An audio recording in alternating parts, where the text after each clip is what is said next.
PM cabar penganjur bersih 3 tunjuk bukti pilihan raya umum tidak bersih.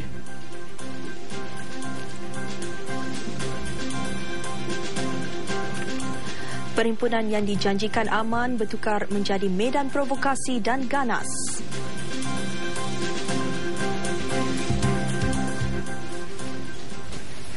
Assalamualaikum dan salam sejahtera. Perdana Menteri hari ini mencabar penganjur bersih 3 supaya menunjukkan bukti bahawa pilihan raya umum di negara ini tidak bersih. Sambil mempersoalkan tujuan perhimpunan itu bagi mengecam Suruhanjaya Pilihan Raya, Datuk Seri Muhammad Najib Tun Razak turut menzahirkan rasa peliknya kenapa tuduhan itu dibangkitkan sekarang dan bukannya ketika pembangkang menang 5 negeri pada pilihan raya umum ke-12 dan menang 8 daripada 16 pilihan raya kecil. Seolah-olah pilihan raya di Malaysia ini kotor. Seolah-olah pilihan raya di Malaysia ini tak adil. Saya kata kalau tak bersih, tak adil, tunjuk buktinya. Kita tak mau dipilih atas penipuan. Kita adalah kerajaan yang dipilih atas kehendak rakyat. Majoriti rakyat pilih kita. Kerana mereka tahu kerajaan kita Barisan Nasional lebih baik daripada mereka. Beliau berkata demikian pada Majlis Jelajah Janji Ditepati yang diadakan di perkarangan Wisma Bapa Malaysia, Kuching, Sarawak. Perdana Menteri juga hairan akan niat penganjur yang enggan berganjak walaupun seinci berhubung lokasi perhimpunan. Kalau mereka nak tunjuk perasaan, tempat taklah begitu penting. Asalkan mereka boleh berhimpun. Kalau itulah niat mereka nak berhimpun, kita bagi tempat. Kita bagi Stadium Merdeka. Saya dah beritahu pada polis bandaraya menjamin keselamatan mereka.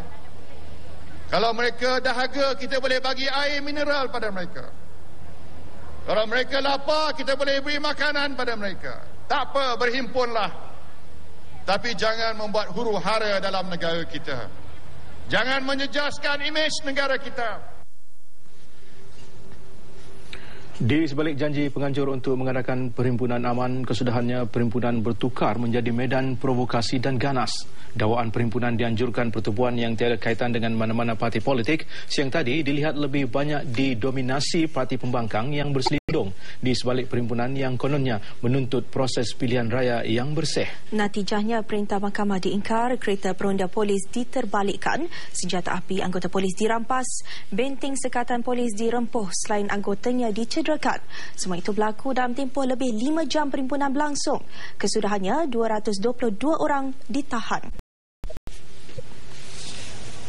Bermula dari situasi tenang dan aman, ini gambaran yang dirakamkan kira-kira jam 9 pagi di Dataran Merdeka. Yang kelihatan hanya kumpulan polis berkawal dan melakukan rondaan.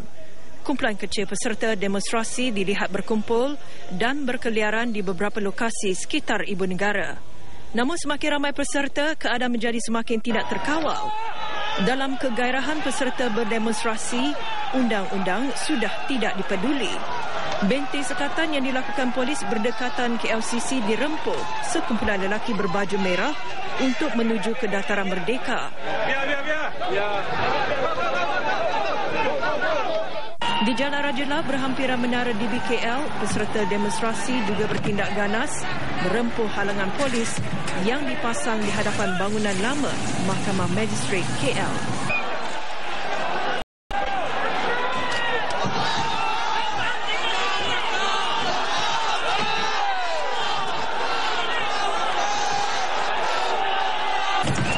Yang jelas peserta perhimpunan sudah melanggar perintah mahkamah yang melarang mereka dari berkumpul atau mengadakan aktiviti di kawasan larangan itu. Ketua Pembangkang Datuk Seri Anwar Ibrahim serta isteri Datin Seri Wan Aziza tiba kira-kira jam 12.50 tengah hari bersama beberapa pemimpin Pakatan Pembangkang. Juga kelihatan Lim Kit Siang dan Mat Sabu. Beliau dan pemimpin kanan Pakatan Pembangkang kemudiannya berucap di hadapan peserta demonstrasi.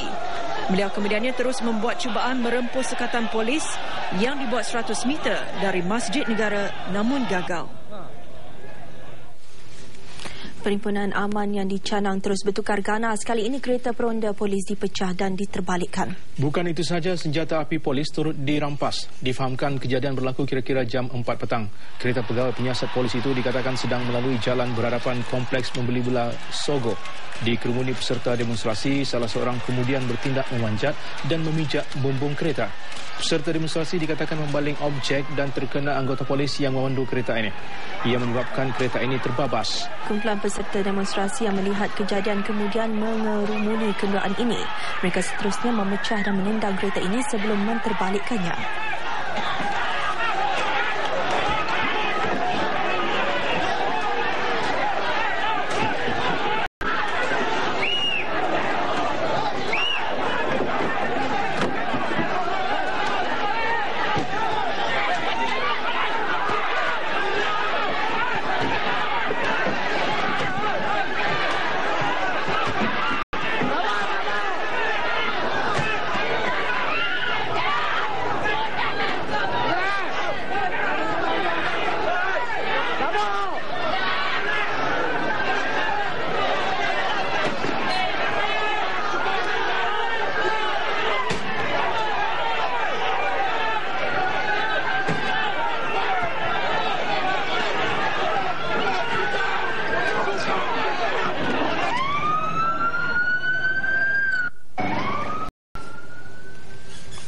Pengurusi bersih Dato' S. Ambiga yang turut menyertai perhimpunan itu kemudiannya mengarahkan peserta bersurai kira-kira jam 2.30 petang. Namun arahannya langsung tidak diindahkan. Lokasi tumpuan di Dataran Merdeka yang mendapat perintah mahkamah semalam menghalang ia digunakan penganjur bersih sehingga Isnin.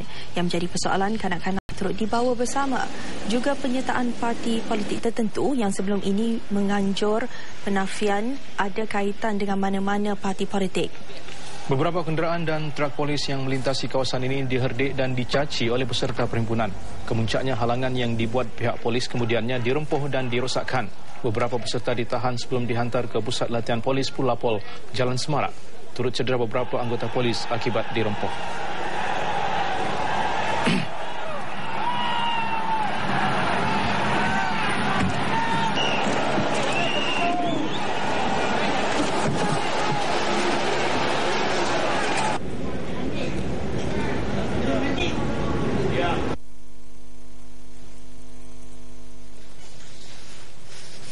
Belajar dari pengalaman lalu, Pusat Membeli Belah Sogo mengetatkan sistem keselamatannya. Dibuka seperti biasa kepada orang awam, namun terpaksa ditutup apabila keadaan di luar tidak terkawal.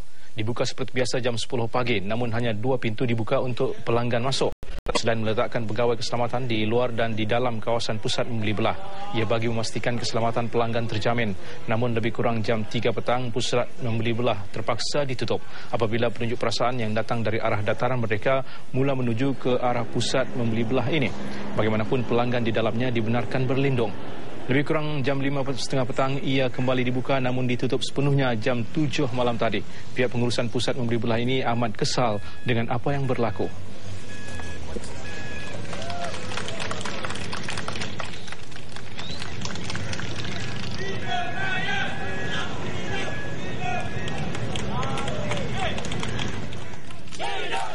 Jalan Tuanku Abdul Rahman yang kebiasaannya riuh rendah dengan gelagat peniaga dan pembeli hujung minggu pula menjadi suram apabila hanya beberapa kedai saja yang berani menjalankan perniagaan. Begitu juga dengan nasib si pemandu teksi.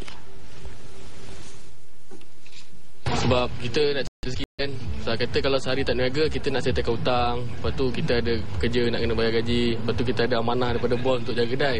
Kalau rusuhan tu tak kritikal, kita still buka lagi, tapi kalau dah kritikal, kita terpaksa tutup lah.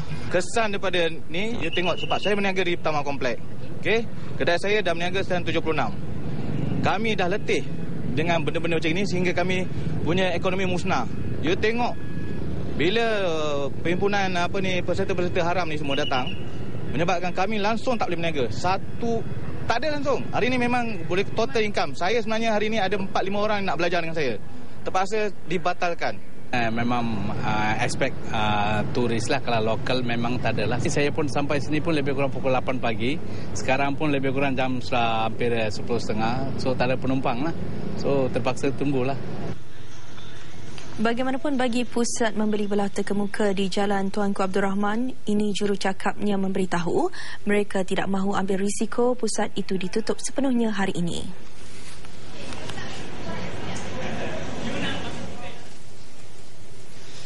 Rata-rata pelancong yang ditemui pula terpinga-pinga dengan apa yang berlaku selain rasa terancam. We come back to France this afternoon, and I expect a taxi for this afternoon. But see, I think I call it will be possible.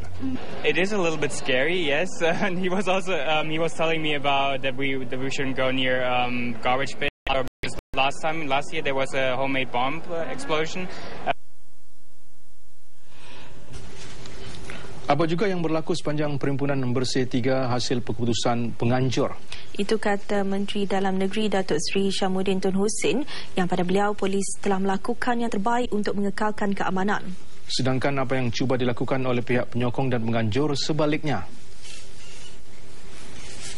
Kerajaan telah cuba sedaya upaya di bawah semangat Akta Perhimpunan Aman memberi ruang seluas-luasnya kepada pihak penganjur untuk mengadakan satu perhimpunan yang aman. Mereka tetap berdegil, tidak menerima cadangan-cadangan untuk venue lain dan tidak mahu menerima keputusan kerajaan bahawa kita membenarkan Perhimpunan Aman dalam semangat itu. Isu wakaf tiada kesudahan. Apa alasan MAIS?